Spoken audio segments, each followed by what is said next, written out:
from Sugiko's acknowledgement, the reunion between Shakugan and Shinsuke, and the plan to take down Bansho, we have a lot, well, not a lot, but some stuff to discuss about this episode.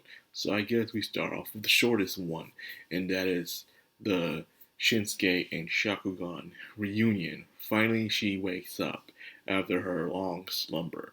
You know, I remember when I first read this and reading the comic section back in the day, everyone was like, oh, they shipped them so hard together and stuff. And I can see why, the human falling in love with the Katawara in a way. But yet again, she's just like Senya and them. She was a girl who had a Katawara force inside of her thanks to Wizen.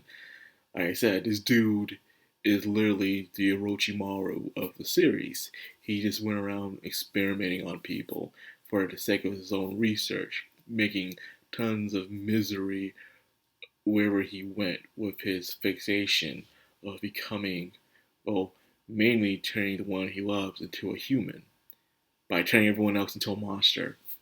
Brilliant. Just freaking brilliant and stuff. But it was nice to watch and everything. To watch the tears, the sentimental value. And then you have Hanatora. Let's face it. And then people said, well, what if he has two wives instead? Shao Kahn could be the first wife and Hanatora could be the second wife. I'm like, it'd be like that back in the day. But Shinsuke is a highly respected fella. I told you towards the end of this series, Shinsuke will be a highly respected and highly loved person by the end of the series. That everyone will see what makes him so amazing. The guy becomes very stoic in a way, and he seems to just know what to do, especially when it comes to helping Katawara, which is very ironic. At the beginning, he wanted to be extremely strong, where he can defeat any Katawara. Now look at him. He wants to save them. He wants to help them, both humans and Katawara, at the end of the day. He has grown and changed throughout this series, which is very astounding of him and his character. You have even godlike Katawara just admiring him, admiring his presence. Like, I'm very fascinated with this person and stuff. And it's because of the growth he has gotten throughout the entire series, which I'm glad he's got. It's the reason why he's my favorite character. Funny, he's not the most action prone towards the end of the show, but there's something about him that brings in a sentimental value that I'll always appreciate. Now let's talk about the second part of this show I want to talk about. It's very short, but it was bound to happen. It was Senya's acknowledgement of Tsukiko and her abilities. Tsukiko played a major role in this final battle in helping them clear up the battlefield and to help Senya and Muto to have a path to do what they need to do.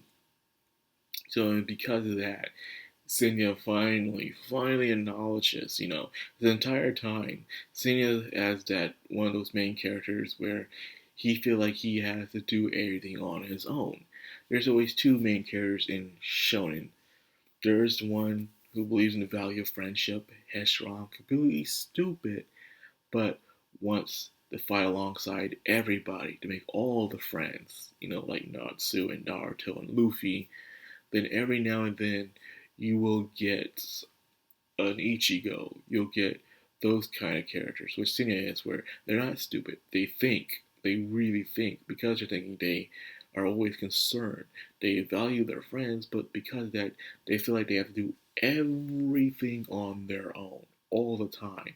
And it gets annoying, especially when the friends wish to help. They will not allow the friends and loved ones to help. So, towards the end of the show, this is where the friends show them, stop doing everything on your own. We can help. We're just as strong. And we're around that part now. Tsukiko shows up. She uses the gourd to help Senya and them clear up the field, helping the Katawara to gain their consciousness back. And things are turning around. He finally acknowledges her strength. And she also acknowledged her own strength as well by learning that she can't always go the same way that everyone else is going when it comes to fighting her own strength.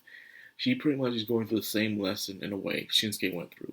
Remember, he started out wanting to find strength, by following Jinka and Tama and them. But he did find his own strength at the end of the day, but through a different kind of way that made him a very respectable person. And now Tsukio has found her way as well, not through brute force skill, but through forces of strategy instead. Because after all, she's only human and everything, but still. She also found a way to master Shinsuke's weapon, which became a child. So if you don't know, sometimes when an object that gains sentience is broken, that piece of it doesn't die. It just becomes another sentient being instead. In a way, a child, which is very fascinating. I always found that fascinating.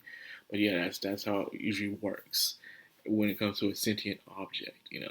That's how it creates family. They reproduce asexually. Very interesting. Now, with Bonsho now. Bonsho is trying to do this, oh, I am the way he is, so monstrous, so destructive right now, man. This dude is acting like a final boss. And he's saying, I am like this because I saw you two fights. And remember, they did fight on Bonsho, so you gotta thank Muto for this crap. He said a long time ago he used to be the most selfless Katawara ever. He just let life take him the way it needs to go and do what he needs to do. Didn't have a care or thought in the world until he saw those two fight with such passion, such energy and stuff. Like, yo, I would like to have that one day. And here we are, because those two had a fight on his belly. Now he wants to fight them. So things are going full circle for them. But however, they need Bonsho to break the barrier to get Jinga out, or else things are screwed. But how are they going to do that?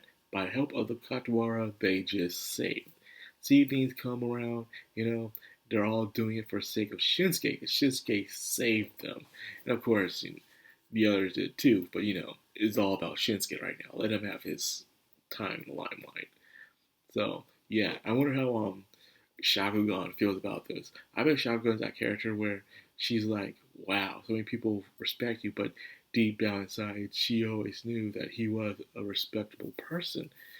It's just that I guess Shinsuke himself will truly, probably, maybe now see that himself as that thing. So things are wrapping up, man. The Void People's plans don't seem to be going the way they were hoping it would be.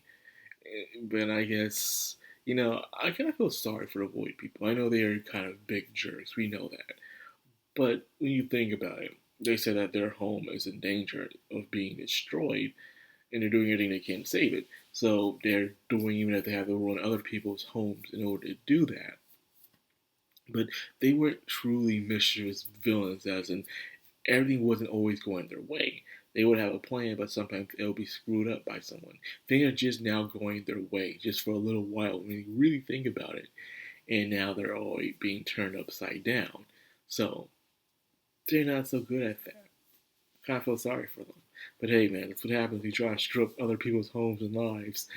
So, anyways, very good episode. Nice episode. Can't wait to see how they beat this thing and how they animate it.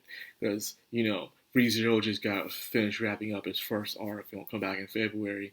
So, who knows? They might probably, wishful thinking, put more power into finishing up these final battles in Sengoku Youko as it comes to a close. A guy can dream. So anyways, that's all I got for this video. I hope you guys enjoyed it. If you did, like, comment, subscribe, of course, hit that bell icon. This has been Madcrownxox on Anime, signing out.